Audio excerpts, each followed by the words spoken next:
Sensible à de nombreuses maladies et parasites, la vigne a de tout temps eu besoin d'être soignée, protégée, bichonnée.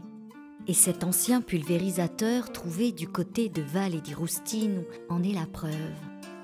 Face au mildiou, oïdium, phylloxéra, esca, il faut agir vite pour le bien-être de cette liane et du breuvage si précieux qui en découle.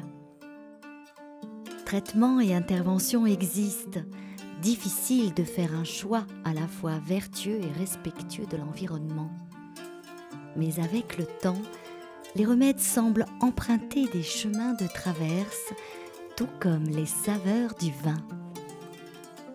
Le job d'un vigneron, pour moi, c'est obliger une plante à aller se nourrir. Cette plante, elle va se nourrir d'un certain nombre de goûts qu'elle va trouver dans le sol. Et pour qu'elle ait envie de se nourrir, il faut lui mettre des coups de pied au cul, pour qu'elle ait envie d'aller chercher sa propre nourriture, qu'elle ait envie de la catalyser et la stocker dans ce grain de raisin. Ça, c'est le premier job du vigneron. Donc, il doit créer, lui, les conditions, en tant que mec, que la plante, elle soit dans des conditions super favorables pour qu'elle ait envie d'aller bosser. À partir du moment où la plante, elle a envie de bosser et qu'elle a des choses à restituer, on va découvrir des goûts. Si à l'inverse, on se dit, ben, moi, la vigne, je m'en fous, son état sanitaire, je m'en fous, et puis finalement, advienne que pourra, ben, la plante, elle va donner que ce qu'on lui donne, c'est-à-dire pas grand-chose.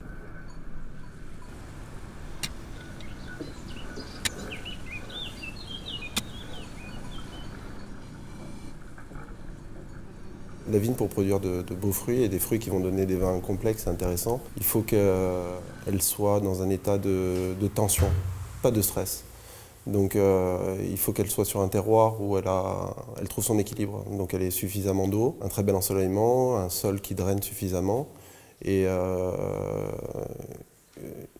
de là va naître cette complexité qui va être retranscrite après dans le verre.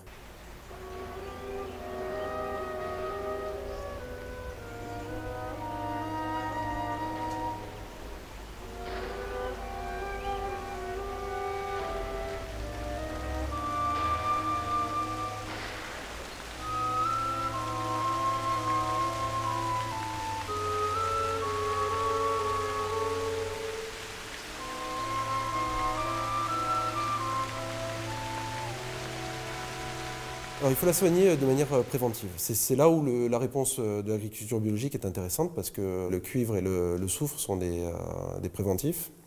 Le soufre est un curatif aussi.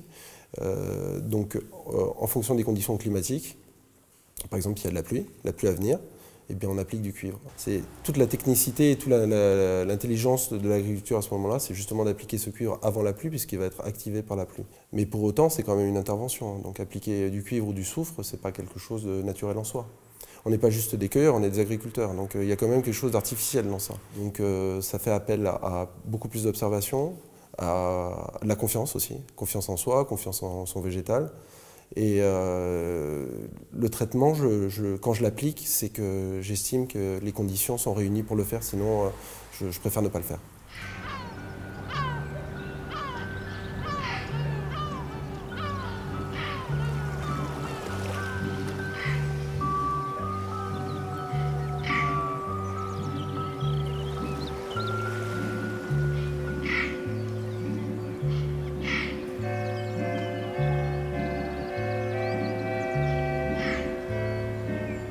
La nature parle à tout le monde, à qui sait l'écouter. Et j'aime bien l'écouter. C'est elle qui me guide tous les jours, c'est elle qui me donne son ressenti et c'est elle qui me fait prendre mes chemins. Moi, ce que j'aime bien, c'est récupérer les plantes qui sont présentes naturellement autour des vignes, de manière à m'en servir pour la soigner elle-même. Voilà. Donc on récupère des plantes, on en fait des tisanes et on les repasse sur les vignes. En période de sécheresse, on utilise très souvent l'immortelle. C'est une plante très résistante à la sécheresse et en tisane, ça fait un bien fou à la vigne. Ça lui donne une influence eau, ça lui dit, voilà, moi, pour me protéger de la sécheresse, je fais comme ça. Regarde, peut-être que tu peux t'en aider.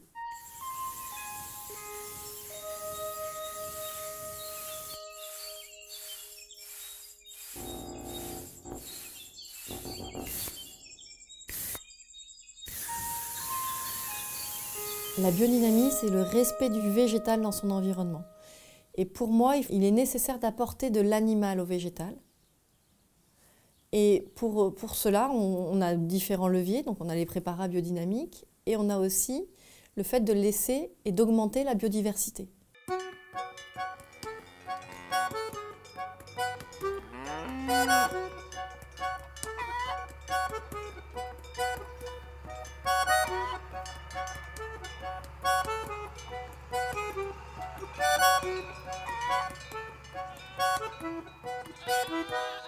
Nous, on n'impose pas aux vignerons d'être bio, pas bio, voilà.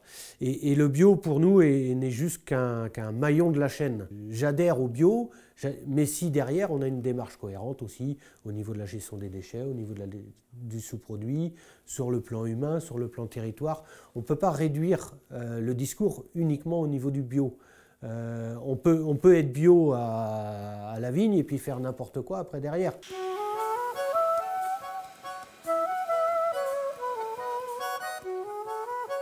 Traditionnellement, sur le continent, les sous-produits, rafles et marc, partent dans des distilleries où on fait du biocarburant.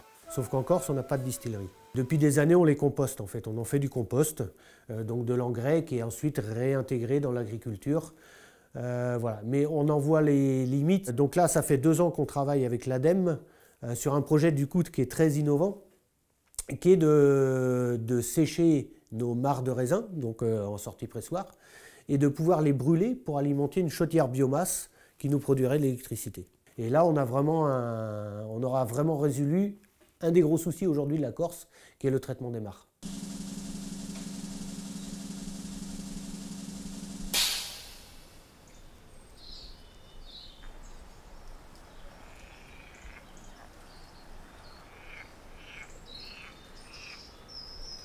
Depuis une trentaine d'années, la viticulture est probablement un des secteurs pionniers de ce nouveau rapport à l'agriculture et à la production qui passe par le respect des processus naturels, des cycles de la nature et de cette proximité de la vigneronne ou du vigneron avec sa terre. Je pense que la Corse peut être à l'avant-garde sur ce point puisque elle n'est pas confrontée pour le moment à, disons, ces logiques de concurrence qui font qu'en Bourgogne ou dans le Bordelais, les meilleurs crus ne passent pas très facilement à une agriculture biologique.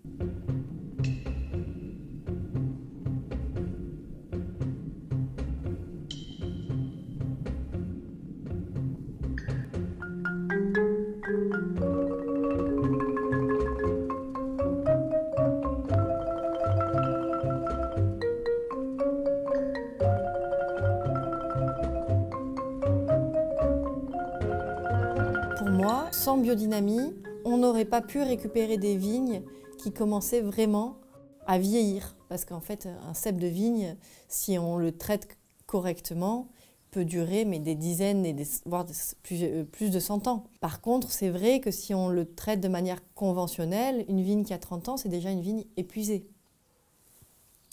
Et moi, mon but, pour ne pas perdre l'ADN du domaine Maestracci et des vins du domaine, c'était de conserver ces vieilles vignes, parce que sinon, il aurait fallu que je restructure et que je me retrouve avec des vignes de moins de 20 ans. Et le terroir est beaucoup plus présent, et beaucoup plus expressif sur des raisins de vieilles vignes que sur des raisins de jeunes vignes.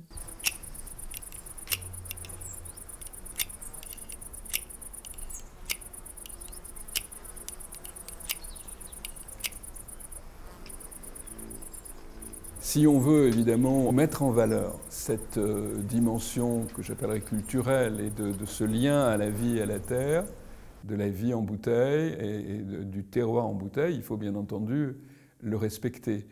Et ces anciens nouveaux modes de production, justement, ils vont vous produire des vins peut-être un peu plus irréguliers, mais où on sentira ce qu'on appelle leur typicité, ou que j'appelle aussi leur unicité, puisque dans chaque verre, il y a, je dirais, tout un monde.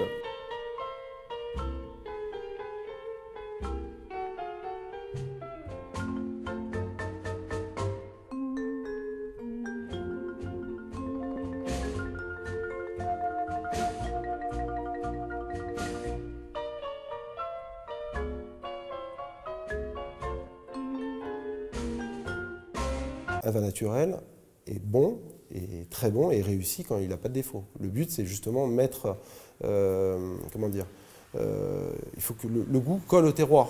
Voilà, si justement il sent les pieds, alors perlant en soi c'est pas un problème, mais s'il sent les pieds ou s'il a des défauts, c'est loupé quoi. Moi, vin nature, je ne sais pas ce que ça veut dire.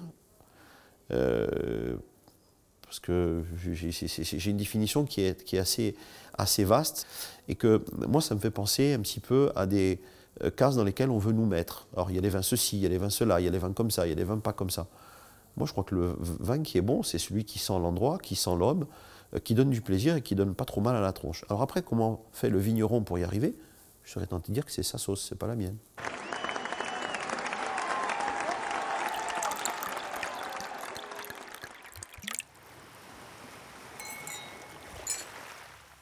Un vin nature, c'est le vin qui contient le moins d'additifs possible, voire pas d'additifs possible. Pas d'additifs. Le plaisir du vigneron de faire un vin nature, ça serait faire l'ascension d'une roche ou d'une montagne sans être équipé. Et moins on a mis de split, plus on a réussi son ascension. Et si on n'a pas utilisé de corde du tout, là alors c'est l'apothéose et le summum. Voilà. Donc pour moi un vin nature, ça ressemble à ça. Et plus c'est élégant, plus c'est beau, plus ça donne du sens à cette vie et à ce travail-là. You get a nickel, I'll get a dime. We'll go out and buy some wine, drinking wine, wine, wine. A drinking wine, wine, wine. A drinking wine, wine, fine wine all the time. Go to school around 9. I get in the corner and I drink my wine, drinking wine, wine, wine. A drinking wine, wine, wine. A drinking wine, wine, fine wine.